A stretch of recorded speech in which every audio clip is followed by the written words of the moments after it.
as other people have mentioned, I think pretty well, we're beyond the point of precaution. And I want to yank this very thoroughly out of the realm of precaution. Research has been going on for quite some time. We can trace it back in 1906. If you want more information on that, you can refer to Cook, 1980, early research on the biological effects of microwave radiation, 1940 and 1960. Goes into the funding structure, how interest has changed over time, and it does inform you a bit about how we got here. It is relevant. The weapon system people have been talking about, the crowd dispersal system is called active denial. If anybody wants to look into that more.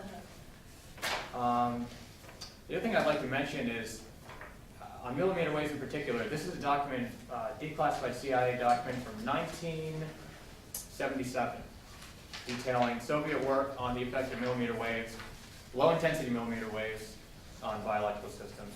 And I don't have time to read the whole thing. I'll actually read the title if anybody wants to look it up later. 1977, Translation on USSR Science and Technology, Biomedical Sciences, Effects of Non-Ionizing Electromagnetic Radiation. And a quick summary, they find broad degenerative changes in organs, metabolic changes, changes in certain enzyme systems, which, of course, if you alter an enzyme system downstream, you're going to have other changes that are, it's going to compound, it's going to be, anyway. So the gist of it is they find demyelination of nerves, peripheral nerves. They find degenerative changes in the brain, particularly the dendritic spines that connect neurons. They find their arborization decreases, which is like stripping all the branches off a tree and just leaving the large limbs. And they find the ends of these dendrites become swollen and stumpy.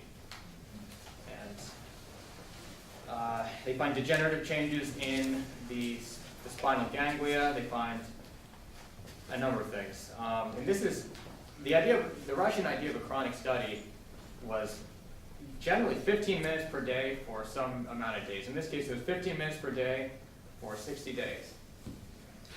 1 minute. So my story about wireless, I got a job doing inventory a few years ago, and you use a unit on your belt, Wi-Fi, and you have a Bluetooth scan on your finger. So the posture you're in, I had it near my thyroid the bulk of the time. It's either near your orbital or near your thyroid. That's your resting position. I think within 8 months, I developed prominent goiter, failure of the thyroid, and I knew that I had read the Soviet literature.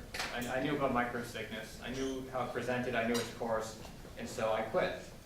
And within around a week and a half, the goiter disappeared. The thyroid recovered.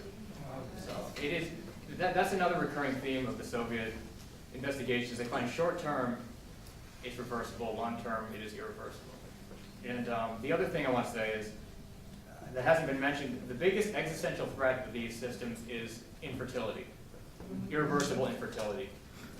We're actually nearing this. I have a number of documents here. I just want to read the title of one of the studies.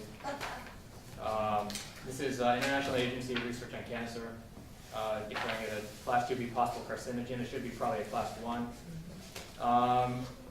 This is a statement from the American Association for Justice.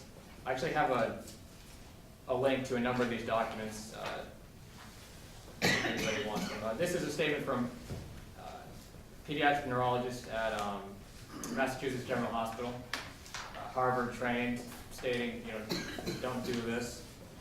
There's connections with autism. And you have alteration of calcium flux. Pretty much you have chronically elevated calcium in the cell. We have a genetic polymorphism called Timothy syndrome, which changes the structure of the calcium channel protein, causes it to be overactive. You have chronically elevated intracellular calcium. One thing you have with Timothy syndrome, and that's all it does, as far as we know. That's all it does. Okay, wrap it up. One thing, pretty much we know that this universally presents with autism. People who have this syndrome. So it should be of no surprise that. And the study on the irreversible infertility is by Magris and Xenos, 1997, out of Greece. Pretty much within 5 generations, it ended with irreversible infertility. And we have a mechanistic explanation for why that's actually happening. So it should be of no surprise. Thank you.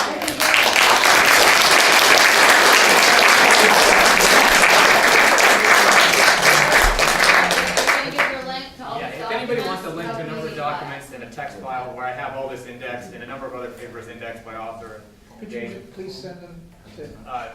Okay. Is it short? You can Yeah, read yeah, it. it's a short URL. It's bit.ly/2 capital I, lower p, capital F, capital Y, capital N, capital W. Do you say it And now that is as a word? No, it's not phonetic. Oh, okay. So, Gotcha. this will redirect you to a media file folder. I have a lot of these documents collected in one place. Great.